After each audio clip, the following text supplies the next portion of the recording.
Well, my dear Enders, so we all ended up picking possession. Demonic possession, of course. It's one of the only forms of possession out there.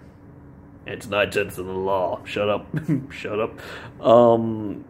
But, possession, of course, when you've been taken over by an evil entity, spirit, demon who controls you, body, your voice, your thoughts, everything. Of course, we've seen examples of possession in such cases as The Exorcist, 1973's movie The Exorcist, which is based on the 1971 novel of the same title by William Peter Blatty, which is based on the Roland Doe case in 1949, St. Louis, which is one of the most infamous, which is one of the most famous exorcism cases in the history of modern church in America. The Jesuit priests who performed the exorcism on young Roland Doe was Father William Bowdern and is assisted by Father Raymond Bishop. Now, with the 1949 case, which would start in January and continued until March when they finally exorcised the demon out of the boy. Again, a Ouija board was, of course, involved, which are most. And then there's the German case of Emily Rose, where after 3 days of the exorcism, or 3 days or a week after during the exorcism, the young woman died, but she had been known to be, possessed by like several thousand demons, which is crazy if you think about it. Of course, there are several symptoms and signs of possession. And, we seem like in Supernatural and in The Exorcist, some of the more common signs, supernatural strength, the ability to bend and contort your body in unnatural ways, but there are a lot more symptoms to it. And mind you, some of these symptoms also go along with certain mental disorders, and when they were categorizing these things back in the early 15th century and everything, with Saint Benedict, who was one of the pre-founders to the modern day exorcism, a lot they didn't know a lot of those psychological problems. So when a person is called out for an exorcist, he has to, of course, review a person's mental health before an exorcist today can actually perform the rites of exorcism. Of course, you'll need the bishop and the cardinal's approval to perform these rites. So, in a minute here, we're going to run down the list of other not so well known or not so well publicized symptoms of possession, and then I will, if there's enough time, I will actually share a ghost hunting story from my past with you that involved possession. Okay, enough. Okay, of course there's change in social behavior, where the person is an extrovert or some becomes introverted. There's change in the personality, which is almost on the same level of change in social behavior. There's preternatural occurrences. That's levitation, spontaneous fires, people frying electrical items as they walk through it, by it. Sleep disturbances, and they have too much, they have too little. There are vivid nightmares, there are night terrors, aggression or violent behavior, like sudden outbursts, kind of like in a manic state.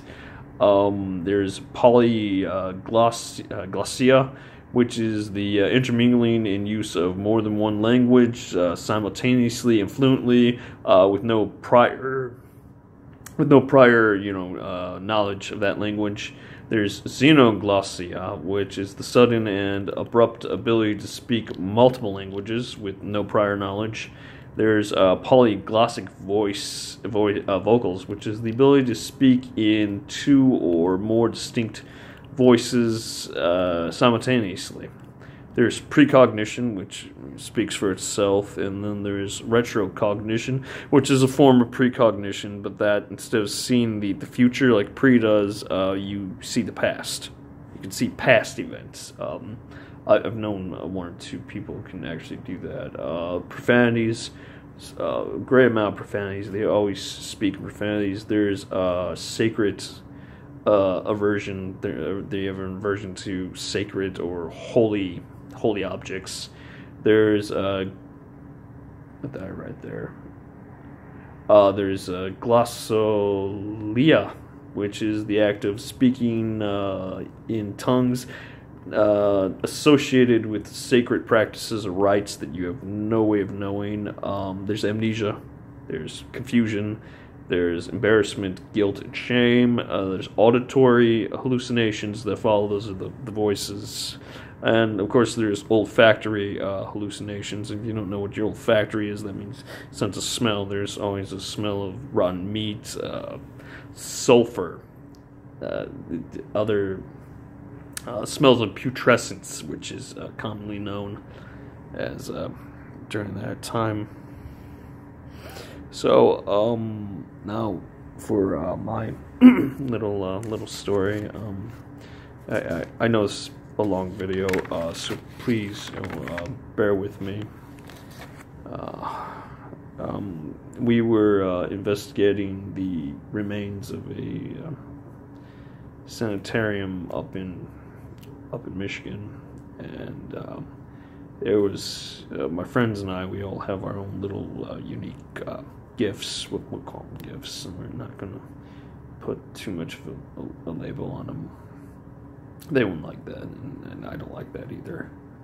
But my friends and I, we were ghost hunting in the remains of a sanitarium, and something was leaping inside everybody one at a time, and it told us to call it Jim, and it would mock and use the person when it's inside them to mock us, and this thing, Jim, whatever it was, decided it was it was my turn for it to jump inside me. And I remember getting hit by cold, like extreme cold, and I remember my body seized up, like I was paralyzed, or like every muscle in my body was locked in place, and sounds and just they got distant, and they got far away, and my vision was becoming tunneled, and I had I had these horrible images appear in my head. I don't remember most of them now, but the one I do is a shadow with nice, sharp, pointy teeth. And then it felt like hands around my heart, and it felt like something was squeezing it, constantly squeezing it. It hurt. It hurts real bad. I don't remember much after that. According to my friends, I cried out to God. I came to on my hands and knees after everything went black, and according to my friends who have sight with them, the thing had leapt out of me and had run down the remains of a hallway, screaming at the top of its lungs, throwing things behind it as it went to block up its path. After that, we would go to places, and things would follow my friends home, but nothing ever followed me home and messed with them, and nothing would ever follow me home after that. Nothing would attach itself to me after that. I don't know why, and I can't explain it. Alright, before you get to it, two names you need to know. I mentioned St. Benedict before because a lot of the, before the Jesuits took over the exorcisms, a lot of them were the Benedictines, and St. Benedict's prayer of "Get Behind Me, Satan," which is on the St. Benedict medal, which is used during the exorcisms, the St. Benedict cross. Also, Pope Leo the 13th, that prayer they say in Supernatural and everything, that real long one. And that's actually the prayer for exorcism, and that prayer was created by Pope Leo the 13th in the late 19th to 20th century. So go on and tell me your story. If you have a real story about it, you share it. If not, are you the one are you the one getting possessed? Are you witnessing the possession? Are you helping the possession? Because according to the Catholic dogma, if a priest or an exorcist is unavailable to come out, a lay person can like a baptism, can perform an exorcism. So are you performing it? Are you assisting in it? Are you possessed in this scenario? Do you have a real story to share? I don't know.